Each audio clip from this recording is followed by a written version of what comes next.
मंगल ग्रह के ऊपर किसी चीज ने तारों से भी तेज गति पकड़ी। अक्टूबर 2025 में मंगल के आकाश में प्रकाश की एक लकीर इतनी तेज गति से गुजरी जितनी लाल ग्रह ने पहले कभी नहीं देखी थी। 60 किमी प्रति सेकंड की गति से शांत, सटीक और सधी हुई। कुछ सेकंड के लिए नासा के परसेवरेंस रोवर ने इसे दूर से देखा, इससे पहले कि उसके रात्रि आकाश के कैमरे बंद हो गए। फिर बिना किसी चेतावनी के 3 एटलस नामक रहस्यमय अंतरतारकीय आगंतुक के गुजरने की निगरानी कर रहे सभी ऑर्बिटरों ने कच्चा डेटा भेजना बंद कर दिया। सन्नाटा छा गया, समय को नजरअंदाज करना नामुमकिन था। जब क्षितिज के ठीक ऊपर एक हल्की हरी चमक दिखाई देने वाली पहली अनौपचारिक तस्वीरें लीक हुईं तो वैज्ञानिक जगत स्तब्ध रह गया। कोई धूमकेतु इस तरह गति नहीं कर सकता और कोई सामान्य वस्तु बिना कार्बन या जल वाष्प के चमक नहीं सकती। उन गुम तस्वीरों में कुछ हुआ था, कुछ ऐसा जिसे नासा, ईएसए या यहाँ तक कि जेम्स वेब टेलीस्कोप में भी कोई समझाने को तैयार नहीं था। और अगली तस्वीरों ने जो खुलासा किया, उससे अंतरतारकीय आगंतुकों के बारे में हमारी सारी धारणाएं बदल गईं। इसकी शुरुआत एक शौकिया खगोलशास्त्री स्टीफन बर्न्स से हुई, जिन्होंने परसेवरेंस के सार्वजनिक छवि संग्रह से एक 9 मिनट का टाइम लैप्स वीडियो पोस्ट किया। इस वीडियो में मंगल ग्रह के आकाश में एक बेहद पतली लकीर दिखाई दे रही थी, जो 60 किलोमीटर प्रति सेकंड की गति से चल रही थी, जो किसी भी जात उल्कापिंड या कलाकृति की गति से कहीं अधिक थी। यह रेखा मंगल ग्रह के सबसे नज़दीकी दृष्टिकोण के दौरान 3 एटलस के अनुमानित पथ से पूरी तरह मेल खाती थी। कुछ ही घंटों में यह फुटेज वायरल हो गया। दुनिया भर के विश्लेषक इसकी पुष्टि या खंडन करने में जुट गए। उन्होंने कई फ्रेमों का विश्लेषण किया, समय समय पर मिलान किया और तारामंडलों की सूची की तुलना की। कुछ ने इस घटना की पुष्टि की, जबकि अन्य ने इसे संयोगवश मान लिया, लेकिन एक विसंगति बार बार सामने आ रही थी। ठीक 3 यूटीसी पर एक हल्की हरी चमक दिखाई दी, जो इतनी तेज, इतनी स्पष्ट और इतनी सटीक थी कि उसे किसी गड़बड़ी से नहीं देखा जा सकता था। बहस में अफरा तफरी मच गई। क्या यह कोई रासायनिक उत्सर्जन था, कोई ब्रह्मांडीय किरण या कुछ ऐसा जिसे दृढ़ता ने पल भर के लिए ही पकड़ लिया था? क्या कोई जानबूझकर मंगल ग्रह की रात में गति कर रहा था? जैसे जैसे अटकलें बढ़ती गईं, एक सवाल वेधशालाओं और नियंत्रण कक्षों में गूंजने लगा। अगर यह सचमुच 3 एटलस थे, तो ठीक उसी क्षण सभी आधिकारिक डेटा चैनल क्यों बंद हो गए थे? सामान्यतः मंगल ग्रह के ऑर्बिटर से प्राप्त डेटा कुछ ही दिनों में सार्वजनिक अभिलेखागारों में उपलब्ध हो जाता है। इस बार कुछ भी नहीं आया। मंगल reconnaissance orbiter, trace gas orbiter and Mars Express, इन सभी ने मंगल ग्रह के निकट से गुजरने का अवलोकन किया था, लेकिन वे पूरी तरह से शांत रहे। न तो कोई कच्ची छवियां मिलीं, न ही कोई प्रारंभिक अंशांकन फाइलें, न ही कोई टेलीमेट्री डेटा। केवल डेटा सत्यापन की प्रक्रिया के बारे में अस्पष्ट बयान ही मिले। जेपीएल के अंदर इमेजिंग टीमें कड़ी निगरानी में काम कर रही थीं। अंतरतारकीय वेग से गतिमान लक्ष्य के लिए एक पिक्सेल की थोड़ी सी भी त्रुटि झूठे टुकड़े या काल्पनिक जेट उत्पन्न कर सकती थी। हर छवि की मैन्युअल रूप से जांच करनी पड़ती थी। हर कॉस्मिक किरण के टकराने को मैन्युअल रूप से चिह्नित किया जाता था। लेकिन देरी का असली कारण कहीं अधिक विचित्र था। बाद में आंतरिक दस्तावेजों से पता चला कि कई उपकरणों ने 3i एटलस के पास ऐसी वस्तुओं को रिकॉर्ड किया था जो पूर्ण सामंजस्य में चलती हुई प्रतीत हो रही थीं। उनके पीछे छोटे धुंधले साथी भी घनी संरचना में चल रहे थे। यह गति आकस्मिक नहीं थी, इसकी ज्यामिति सटीक थी। कुछ इंजीनियरों ने इसे मलबे का क्षेत्र कहा, अन्य ने फुसफुसाते हुए एक और शब्द का प्रयोग किया, जांच। और जैसे जैसे मंगल ग्रह के डेटा का बैकलॉग गहराता गया, एकमात्र दूरबीन जो अभी भी निगरानी कर रही थी वह जेम्स वेब थी। उस क्षण का इंतजार कर रही थी जब अंतरतारकीय आगंतुक मंगल की छाया से बाहर निकलेगा। जब आंशिक स्पेक्ट्रल रीडिंग अंततः पृथ्वी पर पहुंची, तो उन्होंने रहस्य को सुलझाने के बजाय और गहरा कर दिया। सामान्यतः धूमकेतु की हरी चमक डाइकार्बन की सूचक होती है, जो सूर्य के प्रकाश से उत्तेजित C2 के अणु होते हैं। लेकिन मंगल के परिक्रमा करने वाले यानों से प्राप्त स्पेक्ट्रल फिंगरप्रिंट ने एक अलग ही कहानी बताई। वहां डाइकार्बन नहीं था। इसके बजाय डेटा ने कार्बन डाइऑक्साइड, निकेल और साइनोजेन के असामान्य रूप से उच्च स्तर दिखाए, जो एक ऐसा रासायनिक मिश्रण है जो हमारे सौर मंडल में किसी भी धूमकेतु में पहले कभी नहीं पाया गया है। इससे भी अधिक हैरान करने वाली बात निकल और लोहे का उल्टा अनुपात था, जिसमें निकल लोहे से काफी अधिक था। ग्रहीय रसायन शास्त्रियों ने इन मापों को मौजूदा मॉडलों में फिट करने की कोशिश की, लेकिन वे असफल रहे। कुछ ने अंतरतारकीय अंतरिक्ष में विचित्र निर्माण क्षेत्रों का सुझाव दिया। दूसरों ने अज्ञात मिश्र धातुओं से संदूषण की बात कही, लेकिन हरी चमक अनसुलझी ही रही। जब कार्बन मौजूद ही नहीं था तो प्रकाश ऐसा व्यवहार कैसे कर सकता था मानो कार्बन जल रहा हो। यह एक ऐसा विरोधाभास था जो ग्रहीय भौतिकी के हर ज्ञात नियम को चुनौती देता था। या तो यह चमक स्वयं रासायनिक नहीं थी, या यह कुछ और थी, प्रकाश के रूप में छिपा हुआ एक संकेत। फिर ऐसी तस्वीरें सामने आईं जिन्होंने मॉडल को पूरी तरह से ध्वस्त कर दिया।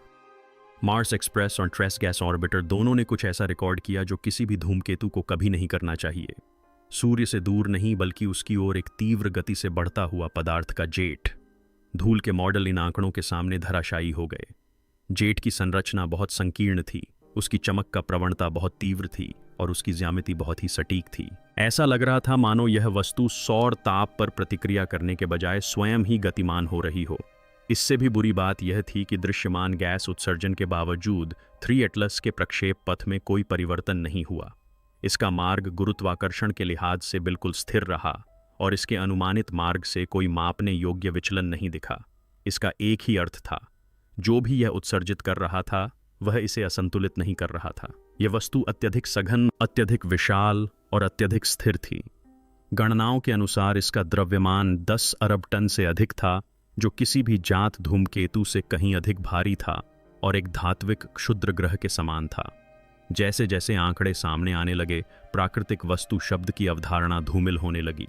क्या होगा यदि 3 एटलस वास्तव में धूल नहीं छोड़ रहा हो?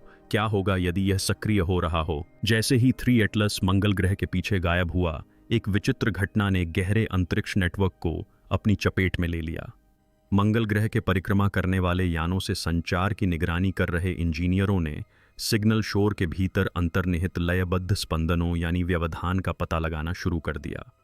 पहले तो उन्होंने इसे सौर पवन के कारण प्रतिध्वनि या धूमकेतु की आवेशित पूंछ से आवृत्ति ओवरलैप माना, लेकिन लय बहुत ही स्थिर और जानबूझकर थी।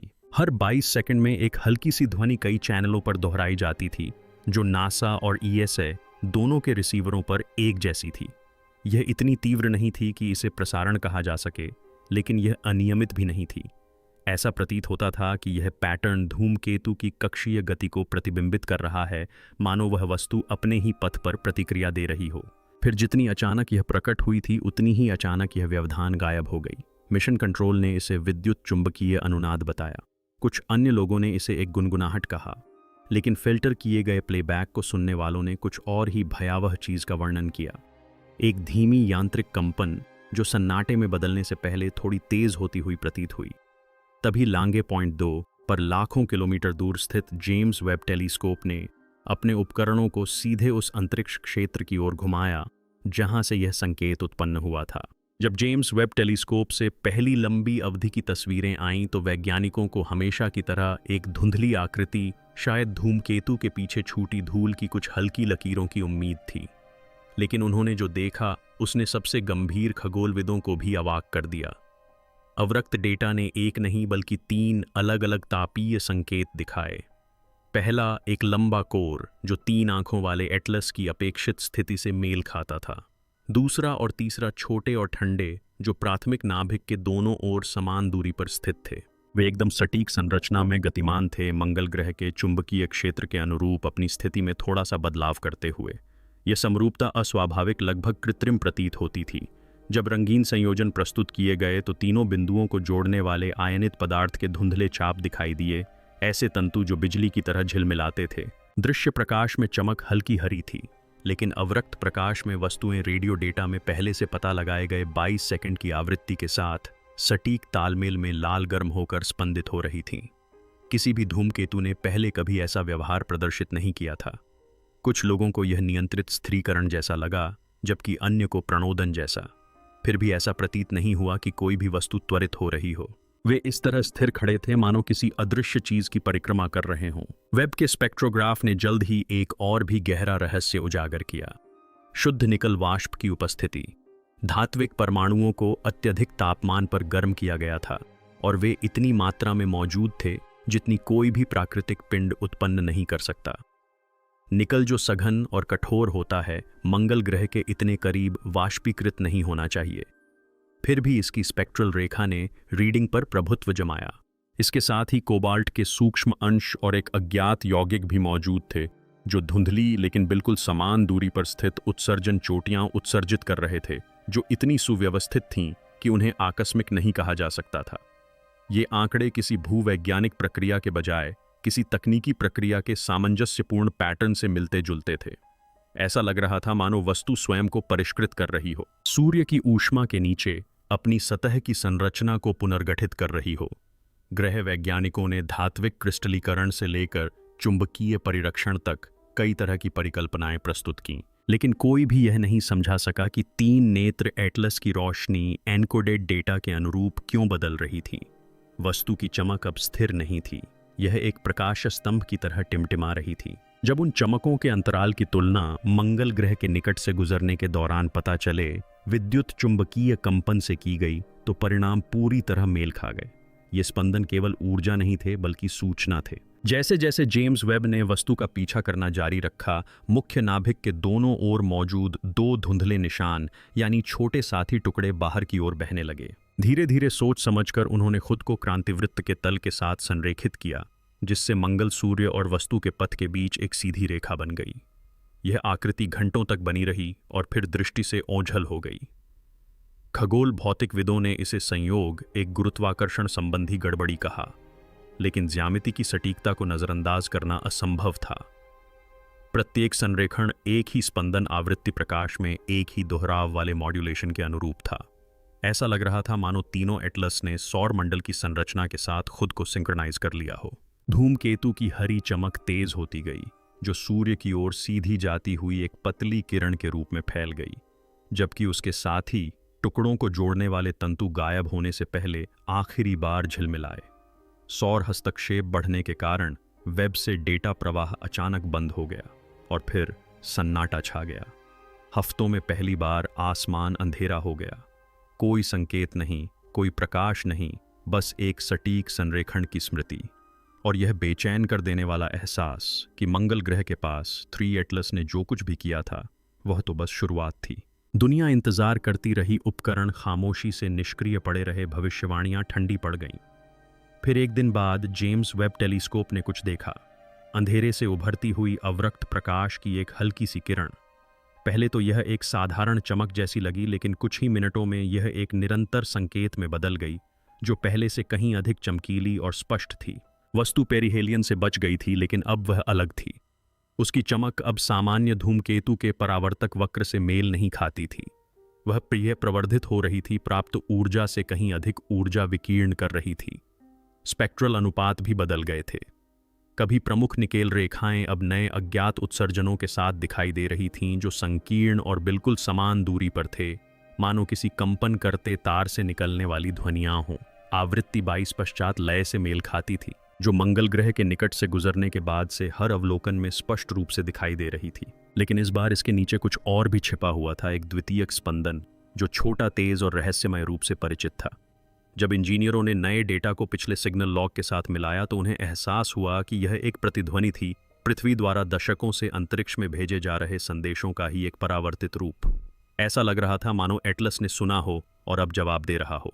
वस्तु के पुनः प्रकट होने के तुरंत बाद दुनिया भर की रेडियो वेधशालाओं ने हाइड्रोजन लाइन 1420 MGHz में गड़बड़ी का पता लगाना शुरू कर दिया, जो कि 1977 के ऐतिहासिक वाव सिग्नल में उपयोग की जाने वाली समान आवृत्ति है। यह स्पंदन सटीक अंतरालों पर दोहराया गया, जिसे नजरअंदाज करना असंभव था। जब इसका विश्लेषण किया गया तो इसकी लयबद्ध संरचना ने धूमकेतु की कक्षा से मिलती जुलती एक आकृति प्रकट की, जो मंगल ग्रह के चारों ओर उसके पारगमन पथ की प्रतिकृति थी। यह महज बेतरतीब प्रसारण नहीं था, यह अपना इतिहास हमें वापस भेज रहा था। इस एहसास ने वैज्ञानिक समुदाय में एक झटके की तरह हलचल मचा दी। किसी अंतरतारकीय पिंड द्वारा विद्युत चुंबकीय जानकारी को रिकॉर्ड करने, संग्रहित करने और पुनः प्रसारित करने की क्षमता का विचार ज्ञात भौतिकी के सभी सिद्धांतों के विपरीत था। फिर भी जेम्स वेब के डेटा ने इस असंभव को संभव कर दिखाया। 3 एटलस से आने वाले प्रकाश में मॉड्यूलेशन संकेत मिले, जो यह दर्शाते हैं कि इसमें संरचित, व्यवस्थित और जानबूझकर अवरक्त उत्सर्जन के भीतर अंतर्निहित एन्कोडेड डेटा मौजूद था। कई दिनों तक खगोलविदों ने इस बात पर बहस की कि प्रतिक्रिया भेजी जाए या नहीं, लेकिन नैतिक दुविधा ने समुदाय को विभाजित कर दिया।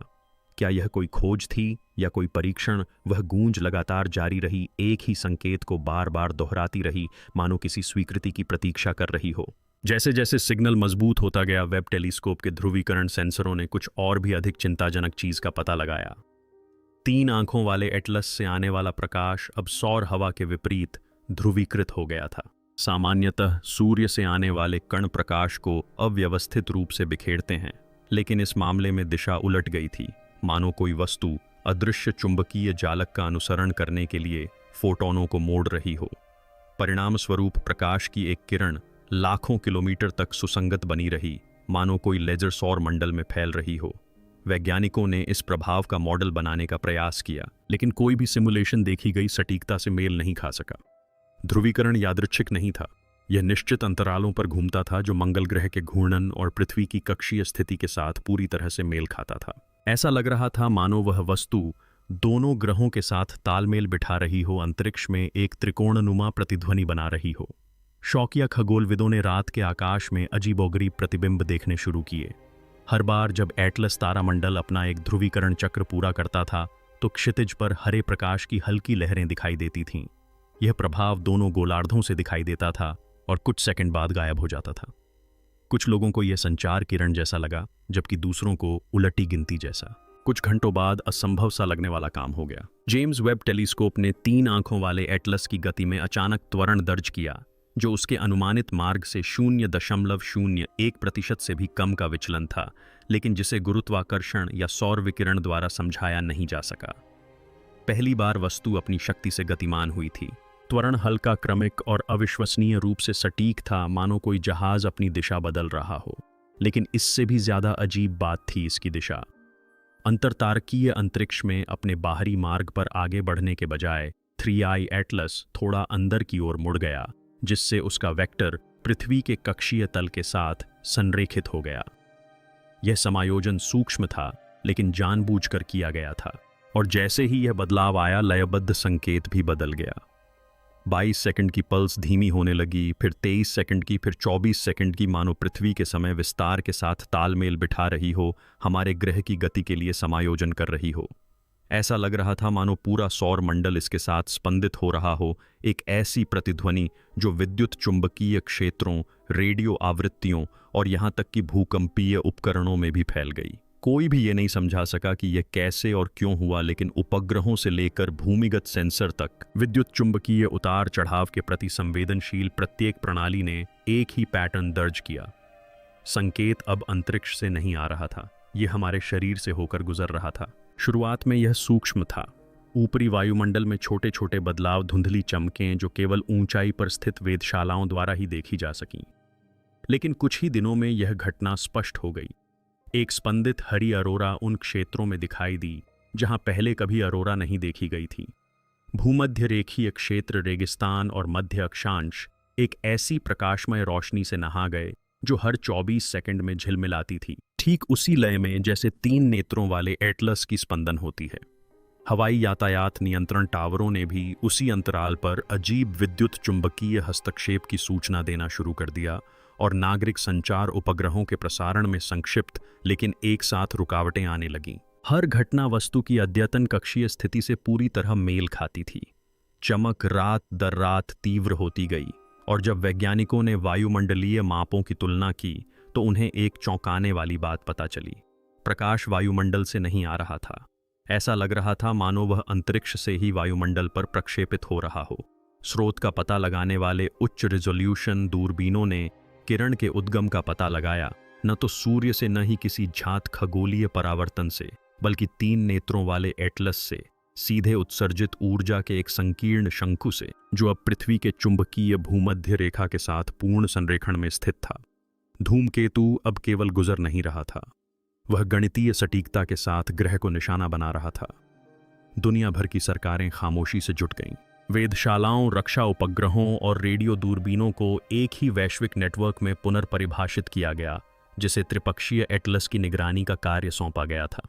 यह उद्देश्य बहुत अधिक संगठित और सुनियोजित हो गया था, लेकिन फिर एक नई विसंगति सामने आई जिसकी कोई व्याख्या नहीं कर सका।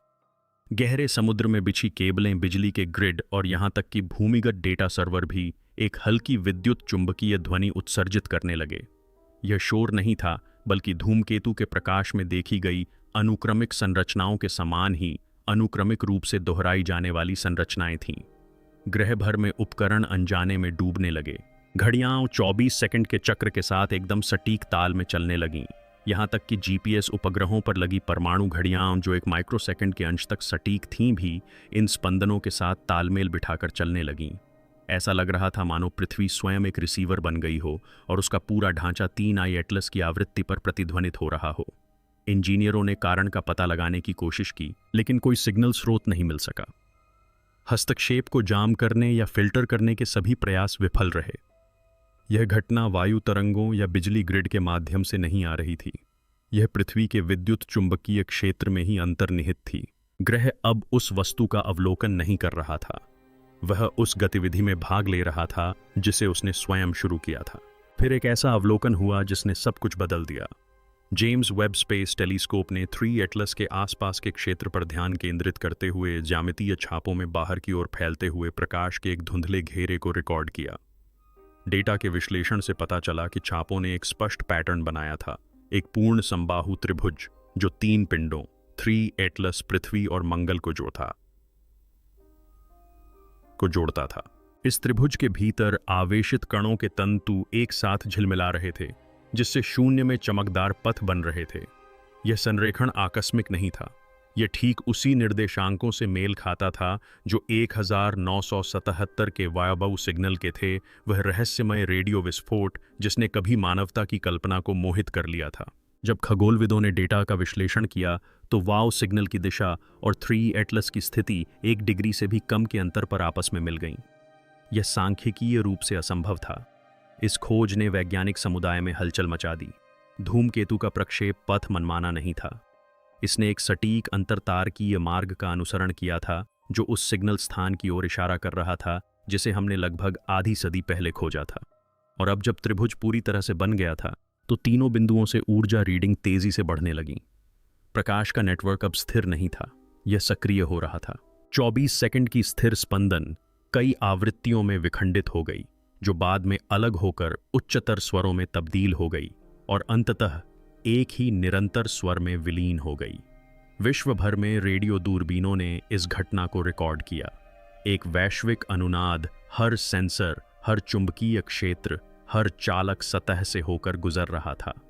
अरोरा 13 सेकंड के लिए चकाचौंध भरी सफेद रोशनी से जगमगा उठा और फिर पूरी तरह गायब हो गया। अपनी खोज के बाद पहली बार अरोरा ने प्रकाश उत्सर्जित करना बंद कर दिया। वस्तु का स्पेक्ट्रम एकदम शांत हो गया। लेकिन जब जेम्स वेब टेलीस्कोप ने अगली तस्वीर ली तो छवि समझ से परे थी। कभी चमकीली हरी वस्तु अब आयनित गैस के धुंधले घेरे से घिरी एक काली आकृति में बदल गई थी, मानो एक पूर्ण शून्य का गोला हो। न कोई परावर्तन, न कोई उत्सर्जन, बस एक खालीपन जो अपने चारों ओर की हर तरंगदैर्ध्य को सोख रहा था। जमीन पर स्थित टेलीस्कोपों ने भी इसकी पुष्टि की। 3 एटलस अब सूर्य की रोशनी को प्रतिबिंबित नहीं कर रहा था। वह अदृश्य था, फिर भी मौजूद था, गुरुत्वाकर्षण लेंस की तरह तारों की रोशनी को विकृत कर रहा था। ऐसा लग रहा था मानो धूमकेतु ने अपना भेस उतार दिया हो और अपने नीचे छिपी किसी विशाल और रहस्यमयी चीज को प्रकट कर दिया हो। और फिर ठीक आधी रात यूटीसी पर जेम्स वेब से लेकर पृथ्वी के सबसे छोटे शौकिया दूरबीन तक उस वस्तु पर नजर रखने वाले हर उपकरण को एक ही रीडिंग मिली। ऊर्जा का एक अचानक विस्फोट जो अंतरिक्ष से नहीं बल्कि पृथ्वी की पपड़ी के बहुत नीचे से उत्पन्न हुआ था। कई महीनों तक वैज्ञानिकों ने 3 एटलस को एक आगंतुक किसी दूसरे तारे से आया एक शांत यात्री बताया था। लेकिन जैसे ही उसकी चमक फीकी पड़ी और पृथ्वी के यंत्र अंतिम स्पंदन से कांप उठे, वह भ्रम टूट गया। यह वस्तु जो भी थी वह केवल घूमने नहीं आई थी, वह जागृत होने आई थी। पृथ्वी की पपड़ी के नीचे पता चला यह तीव्र कंपन कोई संयोग नहीं था। पृथ्वी भर में भूकंपीय तरंगें उसी लय में दोलन करने लगीं जो कभी धूमकेतु से निकलती थीं। गहरे रडार स्कैन ने अज्ञात घनत्वों से परावर्तन का पता लगाया। मीलों नीचे दबी विशाल सममित संरचनाएं अंतरिक्ष से आती मंद प्रतिध्वनि के साथ तालमेल बिठाते हुए हल्की हल्की स्पंदन कर रही थीं। पहली बार संकेत केवल ग्रह से होकर नहीं गुजर रहा था, यह भीतर से आ रहा था। जेम्स वेब दूरबीन उस धुंधली आकृति पर केंद्रित थी जहां कभी 3 एटलस था। और उसके सेंसर ओवरलोड होने से पहले उसने एक आखिरी छवि रिकॉर्ड की। वह वस्तु अब आकाश में एक बिंदु मात्र नहीं थी। यह एक प्रभामंडल था, प्रकाश का एक फैलता हुआ गोला जो अंदर की ओर मुड़ता हुआ दर्पण में प्रतिबिंबित होकर ढहने वाले प्रतिबिंब की तरह सिमट रहा था। उस शून्य के भीतर स्पेक्ट्रोग्राफ ने कुछ ऐसा पता लगाया जिसे कोई समझा नहीं सका। मानव रेडियो उत्सर्जन के पैटर्न इस तरह फैलते और दोहराते रहे मानो धूमकेतु पृथ्वी द्वारा ब्रह्मांड में भेजे गए हर प्रसारण को पुनः प्रसारित कर रहा हो। हर शब्द, हर संकेत, हर संदेश जो हमने कभी अंधेरे में छोड़ा था, विकृत, प्रवर्धित और स्पंदन में समाहित होकर वापस आ रहा था। फिर सन्नाटा छा गया, अनुपस्थिति नहीं, एक व्यवस्थित सन्नाटा। ब्रह्मांड का शोरगुल मंद पड़ गया, ब्रह्मांडीय विकिरण कम हो गया, यहां तक कि अंतरतारकीय अंतरिक्ष की अनियमित गूंज भी सन्नाटे में बदल गई, मानो वास्तविकता ही अपनी सांस रोक रही हो। और जेम्स वेब के इमेजिंग सिस्टम के अत्यधिक प्रकाश के कारण खराब होने से ठीक पहले प्रभामंडल ने एक आखिरी बार अपनी दिशा बदली और एक स्पष्ट आकृति, एक सर्पिल का निर्माण किया। वही त्रिपिर ज्यामिति जो मंगल, पृथ्वी और सूर्य की कक्षाओं में दिखाई दी थी। वही पैटर्न जो हमारे ग्रह के प्राचीन पत्थरों पर उकेरा गया था उस समय से बहुत पहले, जब हमें ऊपर देखना भी नहीं आता था। इसके बाद जो हुआ वह कोई विस्फोट नहीं था, वह एक परावर्तन था, प्रकाश की एक लहर जो सौरमंडल में फैल गई, मानव आंखों से अदृश्य, लेकिन इसे पकड़ने वाले उपकरणों में हमेशा के लिए अंकित हो गई। और जब यह लुप्त हुई तो वह स्थान जहां 3i एटलस था खाली हो गया। कुछ भी नहीं बचा, न धूल न निशान, यहां तक कि गुरुत्वाकर्षण का अवशेष भी नहीं। केवल स्पंदन बना रहा, मंद लेकिन शाश्वत, हमारे ग्रह की विद्युत चुंबकीय गूंज में समाहित। अब दुनिया सुन रही है, वो गूंज अभी भी मौजूद है, गहरी, धीमी, हर 24 सेकंड में दोहराई जाने वाली, हमारी मशीनों और महासागरों के शोर में दबी हुई। ज़्यादातर लोग इसे सुन नहीं पाते, लेकिन जो सुन सकते हैं वो इसे एक ही तरह से बयान करते हैं, न यांत्रिक न बेतरतीब बल्कि जीवंत। शायद 3 एटलस कोई धूमकेतु था ही नहीं, शायद वो कोई संदेश था, कोई नक्शा या फिर कोई स्मृति। शायद वो हमारे पास नहीं आ रहा था, शायद वो हमें याद दिला रहा था ये, क्योंकि सच्चाई बेहद सरल और चौंकाने वाली है। संकेत कभी गया ही नहीं, ये अभी भी यहीं है, ये हमेशा से यहीं रहा है। तो आप क्या मानते हैं, क्या 3i एटलस एक स्वाभाविक घुमक्कड़ था या ब्रह्मांड अंततः उस प्रश्न का उत्तर दे रहा है जिसे हमें कभी पूछना ही नहीं चाहिए था? नीचे कमेंट्स में हमें अपने विचार बताएं। और अगर इस कहानी ने आपको ब्रह्मांड के बारे में आपके अब तक के सभी ज्ञान पर सवाल उठाने पर मजबूर कर दिया है तो सब्सक्राइब करें, नोटिफिकेशन चालू करें और इस वीडियो को किसी ऐसे व्यक्ति के साथ शेयर करें जो अब भी मानता है कि अंतरिक्ष शांत है, क्योंकि शायद ये बिल्कुल भी शांत नहीं है, शायद ये हमारे जवाब का इंतजार कर रहा है।